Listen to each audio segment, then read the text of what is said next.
മാതർമേ മധുകൈടഭഗ്നി महिषप्राणापहारोद्यमे हेलानिर्मितधूम्रलोचनमथे हे चण्डमुण्डाग्नि निःशेषीकृतरक्तबीजदनुजे नित्ये निशुम्भापहे शुम्भध्वंसिनि संहराशु दुरितं दुर्गे നമസ്തേംബികേ.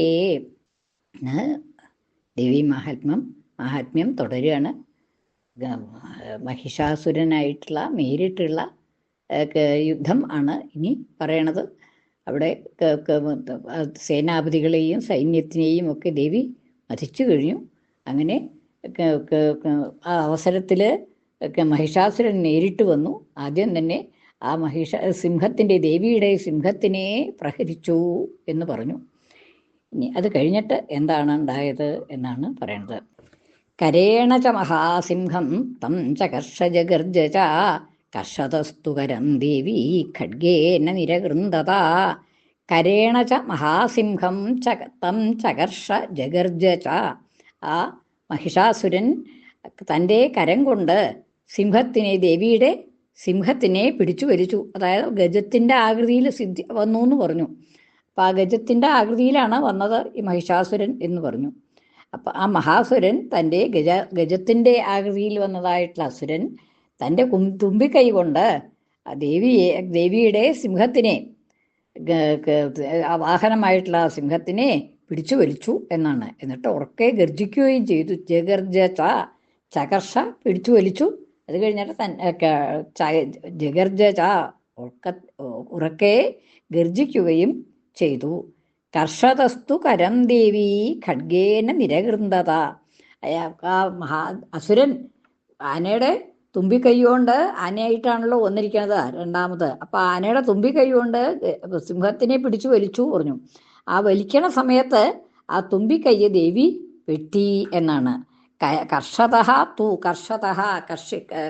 കർഷിക്കുന്നതായിട്ടുള്ള ആനയെ പിടിച്ച്, സിംഹത്തിനെ പിടിച്ച് വലിക്കുന്നതായിട്ടുള്ള ആ ആനയുടെ തുമ്പിക്കൈയിനെ തുമ്പിക്കൈയിനെ കരം ദേവി, ആ കരത്തെ ദേവി ഖഡ്ഗേന നിരകൃന്ദത, തൻ്റെ ഖഡ്ഗം കൊണ്ട് അത് വെട്ടി. ആ തുമ്പിക്കൈ അങ്ങോട്ട് വെട്ടി എന്നുള്ളതാണ്. തൻ്റെ തുമ്പിക്കൈ കൊണ്ട് അസുരൻ്റെ ആനയായിട്ട് വന്ന അസുരൻ്റെ തുമ്പിക്കൈ അങ്ങോട്ട് മുറിച്ചു എന്നാണ്. തതോ മഹാസുരോ ഭൂയോ മാഹിഷം വപുരാസ്ഥിത തഥൈവ ക്ഷോഭയാമാസ ത്രൈലോക്യം സചരാചരം. അപ്പോൾ എന്തുണ്ടായി എന്ന് വെച്ചാൽ തതഹ അനന്തരം മഹാസുര, ആ മഹാസുരനായിട്ടുള്ള മഹിഷാസുരൻ ഭൂയ വീണ്ടും മാഹിഷം വപുഹു ആസ്ഥിത, മാഹിഷം പോത്തിൻ്റേതായിട്ടുള്ള ശരീരം ധരിച്ചു. അതായത് നേരത്തെ രൂപം മാറിയിട്ട് ആനയായിട്ടാണ് ഈ തുമ്പിക്കൈ കൊണ്ട് പിടിച്ചു വലിച്ചത് സിംഹത്തിനെ. ഇപ്പോൾ അത് മാറ്റിയിട്ട് ആനയുടെ കൈ വെട്ടിയപ്പോൾ, തുമ്പിക്കൈ വെട്ടിയപ്പോൾ അത് പോത്തിൻ്റെ ആകൃതിയിലായി അസുരൻ എന്നുള്ളതാണ്. പോത്തിൻ്റെ ആകൃതി സ്വീകരിച്ചിട്ട് എന്താണ്, തഥൈവ മുമ്പത്തെ പോലെ തന്നെ ആദ്യം ഈ സൈന്യത്തിനെ ഭൂതഗണങ്ങളെ മുഴുവനെ പേടിപ്പിക്കുകയുണ്ടായി. അതേമാതിരി വീണ്ടും പീഡിപ്പിച്ചു എന്നാണ്. തതോ മഹാസുരോ ഭൂയോ മാഹിഷം വപുഹു ആസ്ഥിത. മാഹിഷം വപുഹു ആസ്ഥിത, മാഹിഷം പോത്തിൻ്റേത്, ആ പോത്തിൻ്റേതായിട്ടുള്ള രൂപത്തെ, വപുസ്സ ശരീരത്തെ സ്വീകരിച്ചുകൊണ്ട് ആസ്ഥിത സ്വീകരിച്ചിട്ട് തഥൈവ ക്ഷോഭയാമാസ മുമ്പിലത്തെ പോലെ തന്നെ ശോഭിപ്പിച്ചു, ഭയപ്പെടുത്തി. ആരെ? ത്രൈലോക്യം സചരാചരം, 3 ലോകങ്ങളെയും ഭയപ്പെടുത്തി എന്നാണ്. 3 ലോകങ്ങൾക്കും 3 ലോകങ്ങളിലെ ജനങ്ങൾക്കും ഭീതി ഉണ്ടായി എന്നുള്ളതാണ് ഈ മാഹിഷരൂപം കണ്ടപ്പോൾ. ത്രൈലോക്യം സചരാചരം, എല്ലാ ചരാചരങ്ങളെയും ക്ഷോഭിപ്പിച്ചു എന്നാണ്. അതിനൊക്കെ ഞങ്ങളുടെ ഇളക്കം തട്ടി എന്നുള്ളതാണ്. ക്ഷോഭം മാനസികമായിട്ടും ശാരീരികമായിട്ടുള്ള ക്ഷോഭാവാം.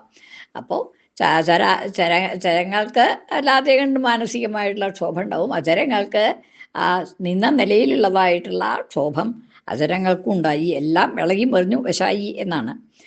ത്രൈലോക്യം സചരാചരം, ചരാചരങ്ങളോടുകൂടിയ ത്രൈലോക്യത്തെ മുഴുവൻ ക്ഷുബ്ധമാക്കി എന്നാണ്. തത ക്രുദ്ധ ജഗന്മാത ചണ്ഡികാ പാനമുത്തമം പപൗ പുനഃ പുനശ്ചൈവ ജഹാസാരുണലോചന തതഃ. അപ്പോൾ ദേവിക്ക് നല്ലോണം ക്രോധം വന്നു. ക്രുദ്ധയായി തീർന്ന ദേവി ജഗന്മാതാവായിട്ടുള്ള ദേവി, ജഗന്മാത എന്ന് പറയുമ്പോൾ ജഗത്തിൻ്റെ മുഴുവൻ മാതാവാണ്, ജഗത്തിനെ മുഴുവൻ തൻ്റെ സന്തതിയെ പോലെ മക്കളെ പോലെ സ്നേഹിക്കണതാണ്. അപ്പോൾ അങ്ങനെ ആവുമ്പോൾ ഈ ആ ജഗത്തിന് മുഴുവൻ ക്ഷോഭ ഉണ്ടാക്കിയപ്പോൾ ദേവിക്ക് കൂടുതൽ ക്ഷോഭം വന്നു എന്നുള്ളതാണ്. അമ്മയല്ലേ, അമ്മയ്ക്ക് മക്കളെ ദ്രോഹിക്കുന്ന കണ്ടാൽ ദേഷ്യം വരുമല്ലോ. അപ്പം അങ്ങനെ ആ ജഗന്മാതാവ് ചണ്ഡിക പാനമുത്തമം പപൗ, ഉത്തമമായിട്ടുള്ള പാനത്തെ പാനം ചെയ്തു എന്നാണ്. പാനം എന്ന് വെച്ചാൽ മദ്യം തന്നെ. ആ മദ്യത്തെ പാനം ചെയ്തു, മദ്യത്തെ സേവിച്ചു എന്നുള്ളതാണ്. ഉത്തമം പാനം, ഉത്തമമായിട്ടുള്ള ദിവ്യമായിട്ടുള്ള പാനത്തെ, ആ മദ്യത്തെ പാനം ചെയ്തു എന്നാണ്. ചണ്ഡിക പാനമുത്തമം പപൗ പാനം ചെയ്തു, കുടിച്ചു. പുനശ്ചൈവ വീണ്ടും വീണ്ടും പാനം ചെയ്തു എന്നലിക്കാക്കാം. അല്ലെങ്കിൽ പുനശ്ചൈവ ജഹസ ഉറക്കെ ചിരിച്ചു എന്നാണ്. ഉറക്കെ ചിരിക്കുക വെച്ചാൽ ഹാസം അവിടെ അട്ടഹാസം മാതിരി തന്നെയാണ്.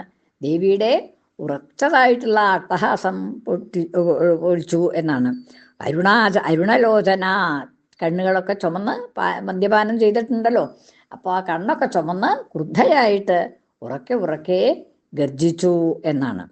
നനർദ്ദചാസുരസോവി ബലവീര്യമദോത്ഥത വിഷാണാഭ്യാം ചിക്ഷേപ ചണ്ഡികം പ്രതിഭൂതരൻ.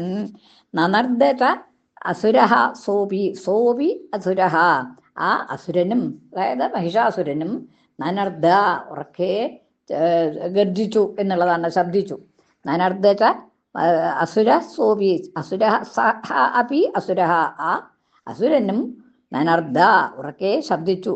ബലവീര്യമദോത്ഥത, ബലം കൊണ്ടും വീര്യം കൊണ്ടും ഉണ്ടായതായിട്ടുള്ള മതത്താൽ ഉദ്ധതനായിട്ട് ആ മതം അത്യധികമായി വർദ്ധിച്ചു. മതം എന്നുള്ളതാണ് അഹങ്കാരം. ആ അഹങ്കാരം എന്ന് പറഞ്ഞാൽ പോരാ, ആ മതം വർദ്ധിച്ചു. എന്തുകൊണ്ടാണ് മതം ഉണ്ടാവാൻ കാരണം? ബലവീര്യമദോത്ഥത, ബലമുണ്ട്, ശക്തി ഉണ്ട്, നല്ലോണം വീര്യമുണ്ട്. അപ്പം ആ രണ്ടും കൊണ്ട് ഉദ്ധതനായിട്ട് മതിച്ച് ഉദ്ധതനായിട്ടുള്ള ആ അസുരനും നനർദ്ദ ഉറക്കെ ശബ്ദിച്ചു എന്നാണ്. വിഷാണാഭ്യാം ചിക്ഷേപ, വിഷാണാഭ്യാം തൻ്റെ രണ്ട് കൊമ്പുകൾ കൊണ്ടും, വിഷാണം കൊമ്പ്, വിഷാണാഭ്യാം കൊമ്പുകൾ കൊണ്ട്, തൻ്റെ രണ്ട് കൊമ്പുകൾ കൊണ്ട് വിഷാണാഭ്യാം ചിക്ഷേപ എറിഞ്ഞു, വിഷാണാഭ്യാം ചിക്ഷേപ ചണ്ഡികാം പ്രതി ഭൂധരാൻ, ചണ്ഡികാം പ്രതി ദേവിയുടെ നേരെ, ചണ്ഡികാം പ്രതി ദേവിയുടെ നേരെ ചിക്ഷേപ എറിഞ്ഞു. എന്തിനെ? ഭൂധരാൻ പർവ്വതങ്ങളെ എറിഞ്ഞു. ദേവിക്ക് നേരെ പർവ്വതങ്ങളെ, ഭൂധരങ്ങൾ പർവ്വതങ്ങൾ, ഭൂധരാൻ ചിക്ഷേപ ഭൂധരങ്ങളെ പർവ്വതങ്ങളെ ദേവിക്ക് എതിരെ എറിഞ്ഞു എന്നുള്ളതാണ്. സാചതൻ പ്രഹിതംസ്തേന ചൂർണയന്തി ശരോത്കരൈഹി വാചതം മധുദ്ധൂതമുഖരാഗാകുലാക്ഷരം. സാച അവളാകട്ടെ, അതായത് ദേവിയാകട്ടെ, താൻ പ്രഹിതാൻ, തേന പ്രഹിതാൻ താൻ, ആ അസുരനാൽ, തേന അവനാൽ അസുരനാൽ പ്രഹിതങ്ങളായ അയക്കപ്പെട്ടതായ ആ പർവ്വതങ്ങളെ ചൂർണയന്തി ശരോത്കരൈഹി ചൂർണയന്തി പൊടിയാക്കിക്കൊണ്ട്. എങ്ങനെ? ശരോത്കരൈഹി അസ്ത്രങ്ങളെ കൊണ്ട്, ശരോത്കരൈഹി ഉത്കരങ്ങളായിട്ടുള്ള ശസ്ത്രങ്ങളെ കൊണ്ട്, ശരങ്ങളെ കൊണ്ട് ചൂർണയന്തി അവയെ പൊടിയാക്കി, തൻ്റെ അതിശക്തങ്ങളായിട്ടുള്ള അസ്ത്രങ്ങളെ കൊണ്ട് ഈ പർവ്വതങ്ങളെ മുഴുവൻ പൊടിയാക്കി എന്നുള്ളതാണ്. ധാരാളം അസ്ത്രങ്ങൾ പ്രയോഗിച്ചു, പർവ്വതങ്ങളൊക്കെ പൊടിയായി എന്നുള്ളതാണ്. ഉവാചതം മധോദ്ധൂത മുഖരാഗ ആകുലാക്ഷരം. ഉവാചതം അവനോട് പറയുകയും ചെയ്തു. എന്താണ് പറഞ്ഞത്? എങ്ങനെയാണ് പറഞ്ഞത്? മധോദ്ധൂത മുഖരാഗ ആകുലാക്ഷരം. മതം കൊണ്ട് ആ ദേവിക്ക് മദ്യപാനം ചെയ്തുകൊണ്ടല്ലോ അതിൻ്റെ ഉള്ളതായിട്ടുള്ളൊരു മതം ഉണ്ടായിട്ടുണ്ട്. ആ മതം കൊണ്ട് ഉദ്ധൂതമായിട്ടുള്ള മുഖരാഗം, ആ മുഖത്തിൻ്റെ ചുമപ്പ് ഒന്നും കൂടിയും വർദ്ധിച്ചു എന്നുള്ളതാണ്. പ്രത്യക്ഷമായിട്ട് കാണാവുന്നതായിട്ടുള്ള മുഖരാഗത്തോടു കൂടി, മുഖത്തിൻ്റെ രക്തവർണ്ണത്തോടു കൂടി, ആകുലാക്ഷരം ആകുലമായ അക്ഷരങ്ങളോടുകൂടി, അക്ഷരങ്ങളൊന്നും വ്യക്തമല്ല, എന്താ വെച്ചാൽ ഇതിൻ്റെ ശക്തി കൊണ്ട്, മദ്യത്തിൻ്റെ ശക്തി കൊണ്ട് അക്ഷരങ്ങളൊന്നും പുറപ്പെടുന്നത് ശരിയല്ല. എങ്കിലും അങ്ങനെ അവ്യക്തമായ അക്ഷരങ്ങളോടുകൂടി ദേവി പറഞ്ഞു ഉറക്കേ എന്നുള്ളതാണ്. ശ്രീ ശിവ ശിവശക്തിഐക്യരൂപിണി ലളിതാംബിക, ശ്രീ ശിവ ശിവശക്തിഐക്യരൂപിണി ലളിതാംബിക, ശ്രീ ശിവ ശിവശക്തിഐക്യരൂപിണി ലളിതാംബിക. ശ്രീ ലളിതാംബികായൈ നമഃ.